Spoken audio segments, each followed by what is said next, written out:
Bismillahirrahmanirrahim. Yang saya hormati Dirop, Pak Dandim, Bapak Kapolres, atau yang mewakili dari DVI, Ibu Sekda dari Diskominfo, Puskris dari Provinsi, Bapak, dan Kapus Datin, serta hadirin sekalian.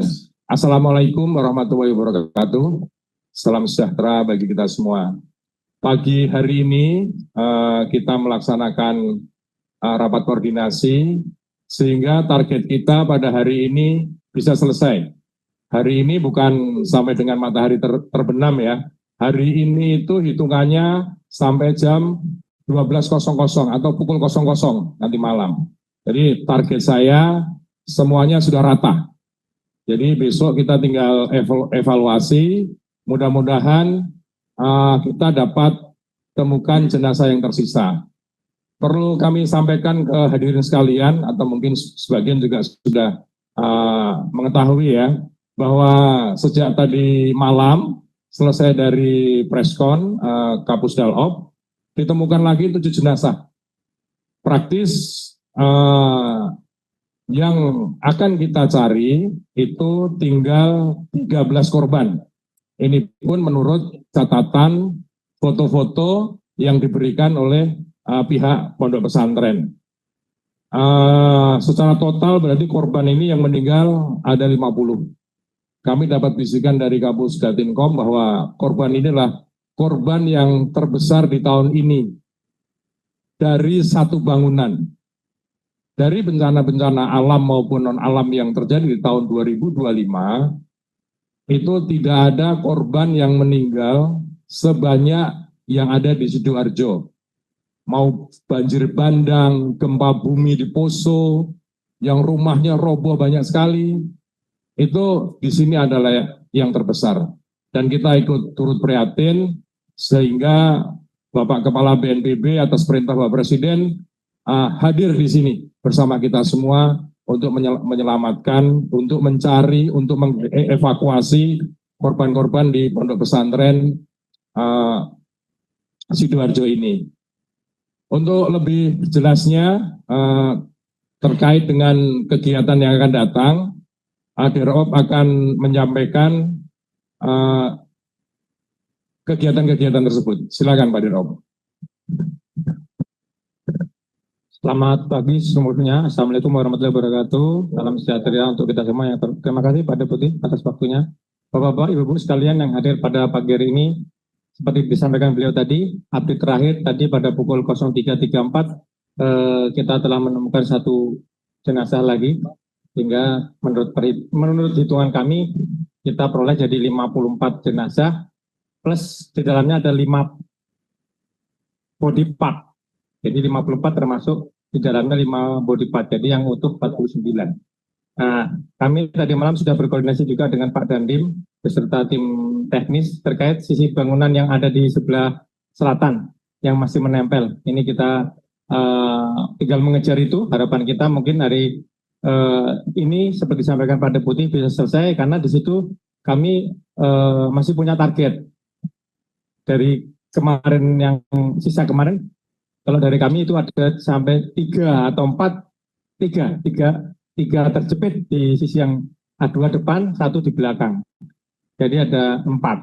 Nah, di luar itu kami mungkin bisa bertambah ini. Kayaknya mungkin bisa bertambah kalau ini. Jadi dari target kami ada 4 yang terjepit di sisi. Mudah-mudahan bisa selesai hari ini, kemudian nanti kita kejar semuanya. Saya kira demikian, kami tetap akan maksimal. Terima kasih. Baik, terima kasih Pak Dirop. Untuk waktu selanjutnya kami persilahkan dari DVI, Pak Nafan, untuk menyampaikan ada informasi bahwa sudah teridentifikasi dari korban-korban yang meninggal ini sekitar 10 jenazah yang sudah teridentifikasi. Untuk lebih jelasnya, Pak Narvan dari DVI, silahkan. Bismillahirrahmanirrahim. Terima kasih. Assalamualaikum warahmatullahi wabarakatuh. Yang saya hormati Bapak Pimpinan Rapat, yang saya hormati Pak Dirop Basarnas, yang saya hormati Pak Dandim, Bapak Ibu sekalian yang hadir di sini. Pertama-tama, alhamdulillah bahwa kita semua masih diberikan kesehatan di hari yang ke-8. Itu yang pertama. Kemudian yang kedua, mohon izin saya mewakili Bapak Kabidokes selaku Komandan DBI karena beliaunya ada sedang dengan rapat dengan Pak Kapolda. Saya ditugaskan karena memang dari hari pertama saya ditunjuk sebagai ketua tim fase 1 dan fase 3. Fase 1 yaitu TKP, fase 3 yaitu antemortem. Kemudian perlu kami sampaikan yang pertama bahwa sampai dengan menjelang subuh bahwa kantong jenazah yang telah kami kirimkan, yang kami kasih kode nomor dari mulai 001 sampai dengan 0049. Jadi istilahnya kami dari fase TKP itu mengirimkan adalah nomor kantong jenazah. Kebetulan di dalam isi kantong jenazah itu ada yang lengkap, ada yang tidak. Prinsipnya nomornya tidak berubah dari nomor 001 sampai 0049, hanya ada kodenya. Jika itu lengkap, maka kita kasih kode B, yaitu body. Jika itu tidak lengkap, maka kita kasih kode BP, body part. Nah, nanti untuk selanjutnya, ketemunya akhirnya berapa jenazah setelah dilakukan di fase 2 postmortem. Nah, kami di TKP selalu kerjasama dengan rekan-rekan yang terlibat, utamanya mengambil jenazah di dalam. Kami sampaikan, Bapak Ibu sekalian, jika ketemu satu potongan tubuh, tetap dalam satu kantong. Jangan sampai dicampur. Dan saya setiap memberi label, saya menanyakan, Bapak Ibu, saya sebut Bapak Ibu karena relawan yang masuk ternyata ada ibu-ibu. Seperti itu. Saya tanya, lengkap atau ada yang kurang? Lengkap Pak. B berarti. Lengkap? Oh ada yang hilang ini Pak, berarti kami kasih BP. Kami informasikan di sini Bapak, bahwa dari 49 itu, kantong yang nomor 0035 Bapak, itu didapatkan utuh Bapak, ditambah dengan ada satu lengan tangan Bapak. Nah ini kami mohon izin Pak Dirop Basarnas, ini karena kami selalu kerjasama dengan Basarnas yang biasa turun termasuk Banyuwangi itu, artinya menemukan korban, dimasukkan, itulah tata caranya. Jadi kalau sudah lengkap jangan ditambahi, kalau ketemu sepotong ya sepotong. Jadi itu Bapak, termasuk ya kelalaian kami, berarti harusnya kami ikut masuk. Tidak percaya bahwa tanya atau dijawab, ya itu saya tidak percaya itu. Mungkin nanti yang tersisa ya saya harapannya bisa masuk. Tapi tidak ada masalah, Jenderal, karena itu kan tambahan. Jadi dari tambahan satu kantong tadi, 035 dengan kodenya B Bapak. Berarti yang tambahannya Bapak tinggal diganti saja, ditambahi BP, body part, sama nomornya 35. Nah nanti pengungkapannya miliknya siapa di kemudian hari. Kemudian yang berikutnya bahwa yang dibawa ke Rumah Sakit Bayangkara dari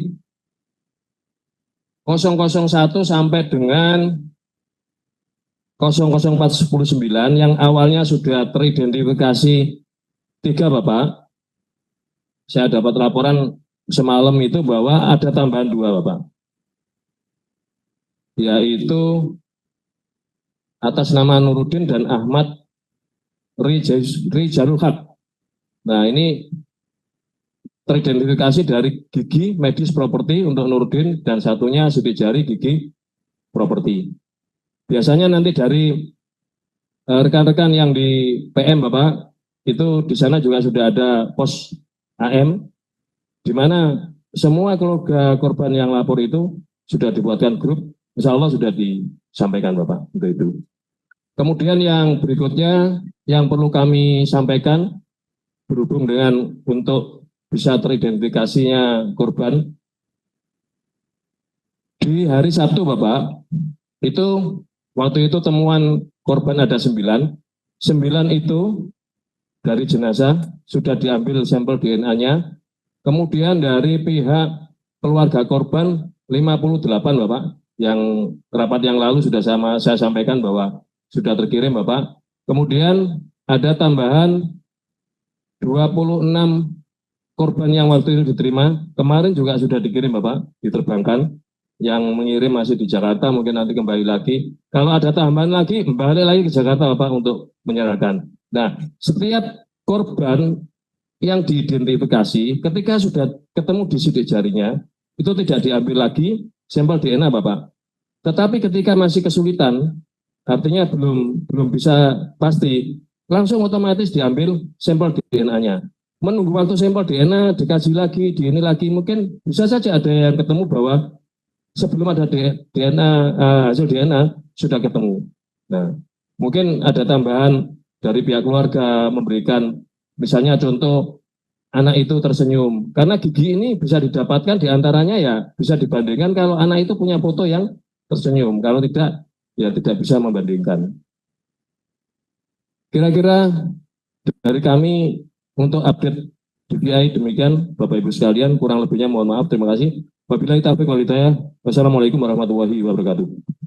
Baik, terima kasih Pak Napan dari DWI. Untuk selanjutnya, kalau menurut hemat kami, yang pertama kami mau mengucapkan terima kasih dari pemerintah daerah, dari Sidoarjo maupun dari provinsi yang sudah mendukung obat-obatan, vitamin, APD, untuk para relawan-relawan dari Basarnas maupun dari kepolisian, sehingga pelaksanaan kemarin itu lebih bagus. Karena setelah kita evaluasi di kemarin itu ada beberapa anggota kita yang banyak terserang penyakit, ya, penyakit kulit, gatal-gatal, semua itu dikarenakan tidak memakai alat pelindung diri yang baik. Jadi saya mengucapkan terima kasih kepada pemerintah daerah Sidoarjo maupun pemerintah provinsi yang telah banyak mendukung pelaksanaan kegiatan ini. Sekali lagi, ini adalah bukan hari terakhir. Ini bukan hari terakhir. Ini adalah hari di mana harapan kita, pencapaian kita selesai di hari ini. Tapi apabila tidak selesai, ada kesulitan, ada hambatan, kita akan cari sampai dengan selesai. Saya kira rapatnya cukup. Hari ini kita akan fokus untuk evakuasi. Sebelum saya tutup, mungkin ada usul dan saran dari peserta rapat sekalian. Silakan. Kalau tidak ada, saya ucapkan terima kasih. Jangan lupa kita berdoa, semoga pada hari ini kita bisa maksimal bekerja. Wassalamualaikum warahmatullahi wabarakatuh. Upaya-upaya yang akan dilakukan per hari ini, update temuan dari hasil setelah preskon tadi malam, dan apa-apa saja target yang akan kita lakukan tim gabungan, dan apa yang akan dilakukan misal seandainya ada kendala dan apa saja kendala di lapangan akan kita laporkan. Pertama, mungkin kami berikan waktu kepada Deputi 3 Tanggap Darurat Bapak Mayor Jenderal Budi Irawan. Dipersilakan. Baik, terima kasih Kak Musdatin. Rekan-rekan media sekalian, di pagi hari ini kami baru saja melaksanakan rapat koordinasi yang pada intinya akan kami sampaikan. Alhamdulillah telah ditemukan 7 jenazah lagi, sehingga diperkirakan tinggal 13 korban yang akan kita cari di lokasi runtuhnya musola di Pondok Pesantren Sidoarjo ini. Total dari korban semuanya ada 154 orang, yang selamat ada 104, kemudian yang meninggal 50, dan seperti saya sampaikan tadi masih dalam pencarian. Ini perkiraan masih ada 13 orang yang di reruntuhan gedung.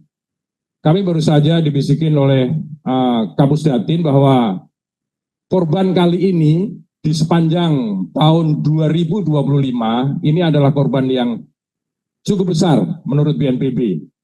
Karena dari bencana-bencana alam yang terjadi, baik gempa bumi di Ponso, gempa bumi yang di tempat lain termasuk banjir bandang di Bali, kemudian Nagekeo, semuanya korbannya hanya sedikit. Ini adalah korbannya cukup banyak. Jadi 50 orang meninggal. Jadi Bapak Kepala BNPB sangat memberikan atensi atas perintah dari Bapak Presiden Prabowo Subianto. Rekan-rekan media yang saya hormati, yang berbahagia, pada kesempatan ini pula kami menargetkan dari BNPB hari ini kita akan selesaikan pencarian korban. Dari Basarnas maupun dari pihak Kodim sudah mengatur schedule, diharapkan pada hari ini kita akan selesai evakuasi dari yang diperkirakan, saya ulangi, yang diperkirakan tinggal 13 orang lagi. Mungkin itu yang bisa saya sampaikan pada press-con kali ini. Dari rekan-rekan media mungkin ada yang ditanyakan, silahkan. Silakan. Untuk yang terintegrasi dengan bangunan lain itu apa tidak ketemu pola komotornya dan mengevakuasi material? Baik, terima kasih. Kemarin dari ITS Bapak Muji sudah koordinasi dengan Basarnas dan dari Kodim. Akhirnya dipotong, diperkirakan hari ini selesai, serta diberikan penyangga, sehingga akan mengurangi resiko apabila nanti bangunan yang roboh itu ditarik. Ya, jelas. Jadi sudah ada solusi. Baik, ada yang lain? Ya. Pagi ini atau malam? 7 orang itu dari kemarin malam preskon itu jam 21 ya. Sampai dengan tadi pagi kita bisa menemukan 7 jenazah. Ya. Yang lain? Target hari ini selesai sampai jam berapa, Kodim? Kalau hari ini kan sampai dengan pukul 00 ya. Tapi harapan kami sebelum matahari terbenam lah. Tapi kan hari ini sampai dengan pukul 00. Ini adalah target kami. Moga-moga kami mohon doa restu dari rekan-rekan dan seluruh rakyat Indonesia. Kita bekerja bisa lebih cepat dari target yang kita tetapkan. Ada lagi? Kendalanya untuk yang terakhir diprediksi hari ini kendalanya paling apa deh? Insya Allah tidak ada ya. Kendaraannya moga-moga alat beratnya berjalan dengan baik, tidak ada rusak. Kemudian yang disangga tadi gedung yang sebelah, yang disangga kemudian sudah dipotong penyambung antara gedung dengan musola yang roboh. Itu bisa. Kami yakin kami akan dapat menyelesaikan target ini dengan baik. Iya. Sekarang ini kita sudah 75% ya, tinggal 25% lagi yang di sisi kiri, yang apa? Dekat dengan bangunan miring itu ya. Ya. Untuk korban yang terindikasi tadi sudah disampaikan oleh DVI, itu ada 10. Ada 10 ya, sudah ada 10. Dan lainnya mungkin dalam waktu dekat. Ada lagi? Kalau tidak ada, mari kita bekerja kembali. Kami berharap kepada rekan-rekan wartawan bisa memberikan hal-hal yang positif. Dan selama saya bekerja di BNPB, baru kali ini ada namanya evakuasi, itu diberikan live selama 24 jam. Bisa dilihat ya. Jadi ini merupakan hal yang sangat transparan. Baik, terima kasih rekan-rekan media sekalian. Wassalamualaikum warahmatullahi wabarakatuh. Waalaikumsalam.